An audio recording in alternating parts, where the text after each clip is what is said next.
So day 2, and I just pulled up to the gym. It is 4:26, and I'm not gonna lie, I'm proud of myself just for being here. Like, I got up, I got out of bed, I got dressed, and I'm here.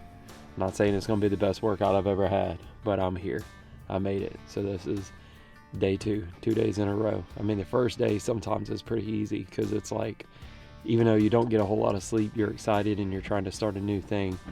Not bad. And then day 2, when you're only set to get maybe 5 hours, and then after about 2 hours, your son wakes up crying, so you got to go in there and take care of your son, and then an hour later you wake up because you got to pee real bad because you drank too much water when your son woke up crying, and you basically got 4.5 hours. I'm saying all this and my wife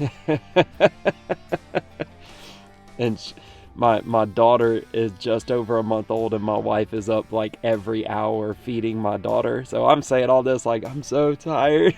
And she's gonna watch this and be like, you're crap, you're trash. But I'm at the gym and you're just feeding a baby.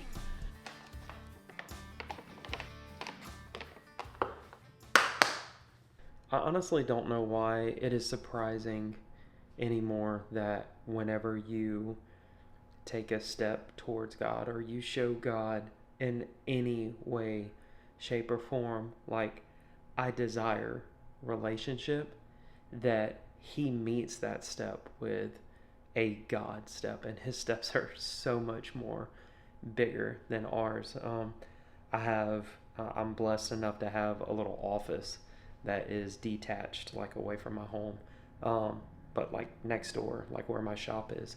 And when I left the gym, I came over here for just some quiet time so I could pray out loud and not have to worry about waking the family up. And man, God just, he met me here.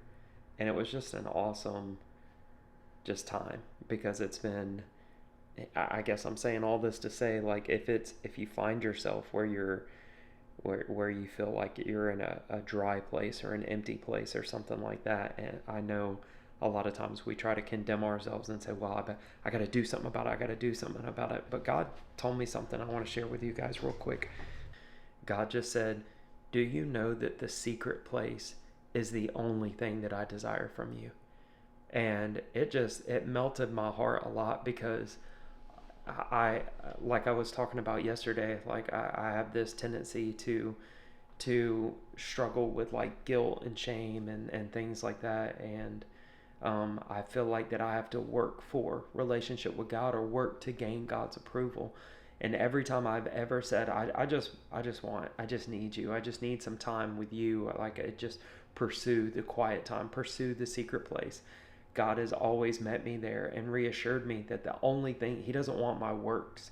He doesn't want what I can do for Him. He doesn't want a servant. He wants a son to realize how much He loves him. And He just said that today. He just said, do you understand that the secret place is the only thing that I desire of you?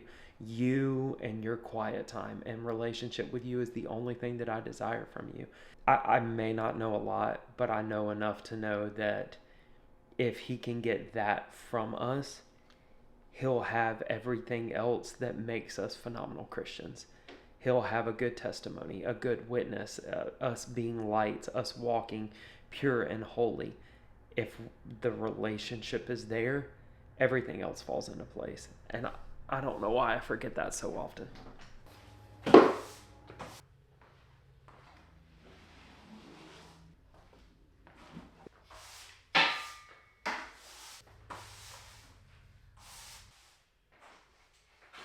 Oh my Lord, that's way too bright.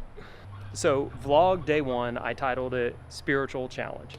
And the reason that I did that was not necessarily because I plan on like giving whoever's watching a challenge every day, but honestly, it's a challenge for me. And the reason I'm shooting this vlog, 2 reasons. First and foremost, my passion, if you don't already know this, is videos, is YouTube. So I'm really insecure about posting videos. So I'm challenging myself to upload more positive content and put Jesus out there, and don't be so concerned about what it looks like. So the challenge is really, for me, that's number one. Second, it's accountability. It is the spiritual challenge is for me, not necessarily for y'all, but I wanted to bring a little bit of clarity to that, because I'm concerned whoever's watching is thinking that this is going to be. But I would love it, don't get me wrong, I would love it if you guys followed along with me and challenged yourself to, I'm doing 25 days. I'm doing 25 days not because I think after 25 days we can coast. I'm doing 25 days more or less for the vlog. I'm challenging myself to vlog for 25 days straight.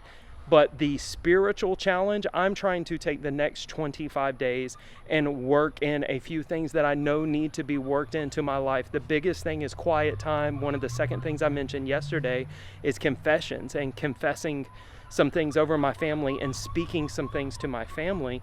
But I'm doing that for 25 days, not because I'm going to stop after that, but because I feel like if I can do something for 25 days straight, I feel like I'll be able to build myself a really good habit.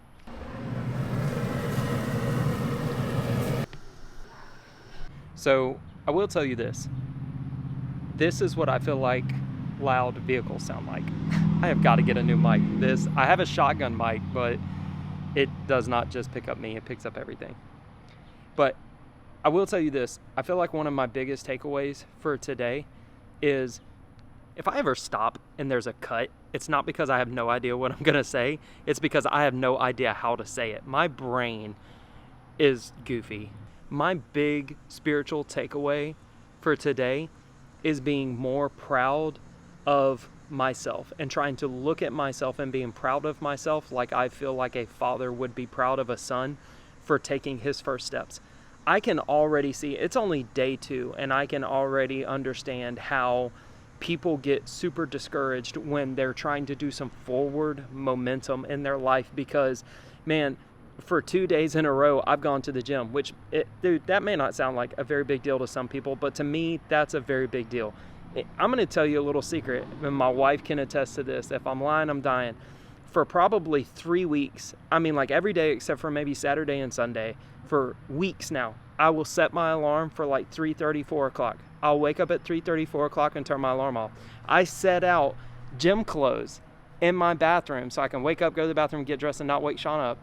I set out gym clothes like almost every other day. I still set my alarm whether I set out my clothes or not. And then the next day I'll take those clothes, I'll put them in the laundry hamper, and I won't wear them. That is how much I've been wanting to do this. I said all that to say I'm finally doing it. I've been 2 days, and I may not go tomorrow, who knows, but I've been 2 days in a row, and that's something to be proud of. Like, I'm doing it. I've spent more quiet time in the past 2 days. I've been in my word more in the past 2 days than I have in a long time. I'm pushing myself, and I know for a fact my father is really, really happy about that. But still, I've seen more things today that, oh man, I need to work on that. And oh, I probably could have done that better. And it's like, dang, man, like, be proud, not of yourself, not pride in yourself, but try to see yourself the way the Father sees you. Like a proud papa looking at a son, say, yeah, man, you're doing it. And that may sound goofy, but that's my takeaway for today. And it actually goes back even more to yesterday. And when I was talking about yesterday, if you didn't catch that video, I'll try to remember to put a link down below. But yesterday when I was talking about waking up and feeling like you have to earn God's love, but if you don't take anything else away from this video, take this away. Celebrate the small victories and be proud that there's some forward momentum, and know that your Father looks at any moment. Do we all have room to grow? Yes, but know that your Father looks at any momentum, and anytime you're taking a step. Didn't I say this earlier? I think I did say this earlier. It's been a long day. Your Father is taking more steps towards you, and he's super happy about that. Launch out into the deep, guys. I love you. I will see you tomorrow.